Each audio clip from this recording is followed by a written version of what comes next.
Welcome back to my channel. आज हम पादप कोशिका और जंतु कोशिका में अंतर देखेंगे, जो कि सेकंड ग्रेड में जो सेल बायोलॉजी वाला जो चैप्टर है उसमें हमारा ये टॉपिक है, जिसमें हम देखेंगे कि पादप कोशिका और जंतु कोशिका में क्या अंतर होता है। तो चलिए शुरू करते हैं। जैसे सबसे पहले हमारा जो चैप्टर है उसमें हम देखते हैं कि सबसे पहले हम यहाँ से शुरू करते हैं। जैसे देखिए कि जीवों की जो संरचनात्मक यानी कि जो स्ट्रक्चरल और क्रियात्मक यानी जो फंक्शनल इकाई होती है वो कोशिका होती है। जीवों की संरचनात्मक और क्रियात्मक जो इकाई होती है वो कोशिका होती है।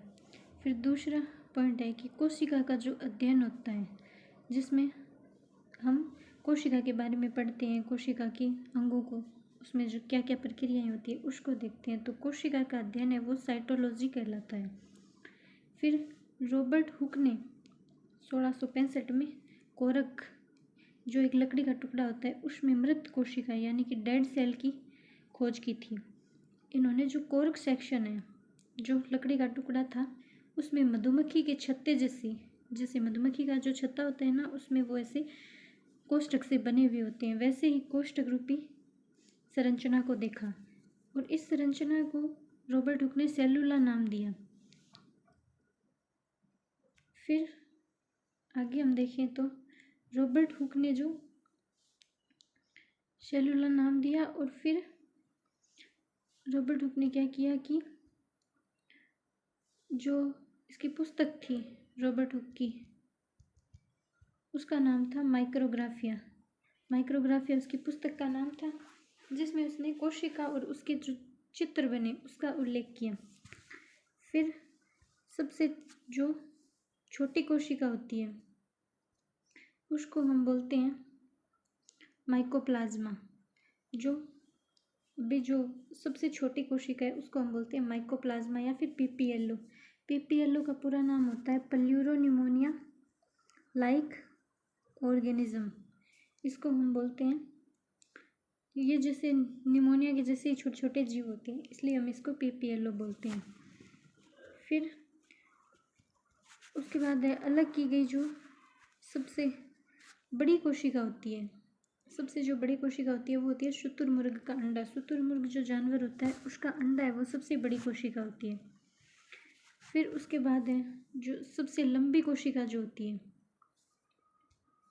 सबसे जो लंबी कोशिका होती है वो होती है मानव न्यूरॉन। जो मनुष्य में जो तंत्रिका कोशिका होती है वो सबसे लंबी कोशिका होती है। फिर है जीवित कोशिका, लिविंग जो सेल्स होती है, उसको सबसे पहले एंटोनी वॉन ल्यूवेनहोक ने देखा था। फिर कोशिकाओं का जो समूह होता है वो मिलकर के क्या बनाता है, उत्तक बनाता है, और उत्तक मिलकर के क्या बनाते हैं, अंग बनाते हैं। तो हम कह सकते हैं कि सेल्स से क्या बनते हैं, टिश्यू, और टिश्यू से बनते हैं ऑर्गन। फिर जो बहुकोशिकीय जीव होते हैं उसमें तो बहुत सारी कोशिकाएं होती हैं। जो बहुकोशिकीय जीव होते हैं उसमें अनेक कोशिकाएं होती है जो एक साथ मिलकर के अंगों का निर्माण करती है। जैसे जंतु, पादप, कवक, इनमें बहुत सारी कोशिकाएं होती है। जैसे सबसे पहले होती है सेल से बनता है टिश्यू से बनता है ऑर्गन, फिर ऑर्गन सिस्टम, और फिर ऑर्गन सिस्टम से बनता है ऑर्गन, और फिर आगे बन जाता है मानव शरीर। तो ये सारा सिस्टम है वो एक क्रमबद्ध रूप से चलता रहता है। जैसे सबसे पहले कोशिका बनती है, फिर टिश्यू बनते हैं, फिर ऑर्गन सिस्टम बनता है, फिर ऑर्गन बनते हैं, और फिर जो है मनुष्य का शरीर बनता है। फिर हम देखें कोशिका सिद्धांत। तो कोशिका जो सिद्धांत है वो सबसे पहले किसने दिया था, 1838-39 में दो जर्मनी के वैज्ञानिक थे। एक तो था स्लाइडेन और एक था स्वान। स्लाइडेन ने तो था वनस्पति वैज्ञानिक, तो इसने तो किया था पादप कोशिकाओं का अध्ययन। इसने पादप कोशिकाओं का अध्ययन किया और पादप कोशिकाओं का अध्ययन करके इसने कोशिका सिद्धांत दिया। और जो स्वान था वो था जंतु वैज्ञानिक, तो उसने जंतु कोशिकाओं का अध्ययन किया और दोनों ने मिलकर के कोशिका सिद्धांत दिया। फिर कोशिका सिद्धांत का जो रूपांतरण है, ये जो कोशिका सिद्धांत था ना, इसकी यह कमी थी कि यह जो नई कोशिकाएं बनती है उसके निर्माण को नहीं बता पाया था। तो फिर नई कोशिकाओं का जो निर्माण है वो रुडोल्फ विर्चो ने बताया था। रुडोल्फ विर्चो ने बताया कि जो पुरानी कोशिकाएं होती है वो उनमें विभाजन से ही नई कोशिकाएं बनती है। तो इसने बताया कि ओमनी सेलुला ई सेलुला, इसको हम बोलते हैं सेल लाइनेज थ्योरी। इसने बताया कि जो नई कोशिकाएं होती है वो पुरानी कोशिकाओं में विभाजन के फलस्वरूप ही बनती है। इस प्रकार रुडोल्फ विर्चो ने एक नई अवधारणा दी कोशिका सिद्धांत की, जिसे हम इस प्रकार बता सकते हैं जैसे कि सभी जो जीवधारी होते हैं उनका शरीर कोशिकाओं और कोशिका के उत्पादों यानी सेल और सेल प्रोडक्ट से बना होता है। फिर कोशिकाएं हैं वो जीवधारियों के जीवन की मूलभूत संरचनात्मक और क्रियात्मक इकाई होती है। सभी जो जीव होते हैं उनका शरीर है वो सेल और उनके प्रोडक्ट से बना होता है, और सभी जीवधारियों के जो जीवन की मूलभूत संरचनात्मक और क्रियात्मक जो इकाइयाँ होती है वो कोशिका होती है।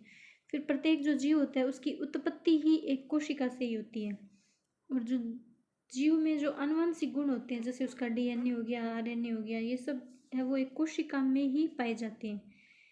फिर क्या होता है, पीढ़ी दर पीढ़ी जो सातत्य होता है, कंटिन्यूटी जो होती है, उसका संचालन भी सेल्स के द्वारा ही किया जाता है। फिर हम पादप कोशिका और जंतु कोशिका में अंतर देखें तो हम क्या देखते हैं कि जैसे ये मैं थोड़ा आपको जूम करके दिखा देती हूँ। जैसे पादप कोशिका और जंतु कोशिका में अंतर देखते हैं तो हम क्या देखते हैं कि एक तरफ हम लेते हैं पादप कोशिका और दूसरी तरफ लेते हैं जंतु कोशिका। तो पादप कोशिका में तो क्या होता है, भित्ति उपस्थित होती है। जो पादप कोशिका जो होती है उसके बाहर एक कठोर जो आवरण होता है उसको हम भित्ति बोलते हैं, जो पादप कोशिका में तो होती है लेकिन जंतु कोशिका में नहीं होती। जैसे हम इस प्रकार समझें कि जो पेड़ होता है उसके चारों तरफ तो हम दीवार निकाल सकते हैं, लेकिन जो जंतु होता है उसके चारों तरफ हम दीवार नहीं निकाल सकते। इसलिए जंतु में तो कोशिका भित्ति अनुपस्थित होती है, और पादप कोशिका जो होती है उसमें कोशिका भित्ति है वो उपस्थित होती है। फिर अगर हम लवक की बात करें तो पादपों में तो लवक पाए जाते हैं, प्लास्टिड जिसको बोलते हैं। इनमें एक अपवाद होता है कवक, ये अपवाद वाला इम्पोर्टेंट है। फिर हम जंतु कोशिका में तो देखें तो उनमें लवक है वो अनुपस्थित होते हैं, जंतु कोशिका में लवक नहीं पाए जाते। फिर हम गोल्जिकाए की बात करें तो गोल्जिकाए जो है वो पादप कोशिका में छोटा और अल्प विकसित, कम विकसित होता है, जिसको हम डिक्टियोसोम भी कह सकते हैं। और जो जंतु कोशिका होती है उसमें जो गोल्जिकाए होता है वो तो सुविकसित होता है, जबकि पादप कोशिका में तो छोटा और कम विकसित होता है। फिर हम बात करें रिक्तिका या वैक्यूल्स की हम बात करें तो जो पादप कोशिका होती है उसमें वैक्यूल्स है वो बड़े बड़े साइज़ की होती है, और जो जंतु कोशिका होती है उसमें वैक्यूल्स या तो बहुत छोटी छोटी होती है या फिर होती ही नहीं है, या तो छोटी छोटी होगी या फिर होती ही नहीं है वैक्यूल्स।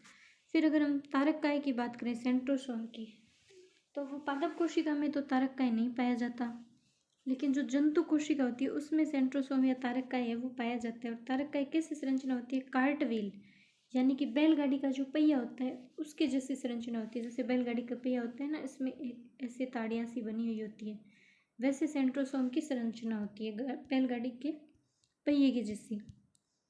फिर हम बात करें कि प्लाज्मोडेस्मेटा की अगर हम बात करें तो जीवद्रव्य जो तंतु या फिर जो प्लाज्मोडेस्मेटा होते हैं वो पादप कोशिका में पाए जाते हैं। जैसे इसमें एक कोशिकाएं होती है वो प्लाज्मोडेस्मेटा यानी कि जो जीवद्रव्य तंतु होते हैं उससे आपस में जुड़ी हुई रहती है, जबकि जंतु कोशिका में जो है वो प्लाज्मोडेस्मेटा नहीं पाए जाते।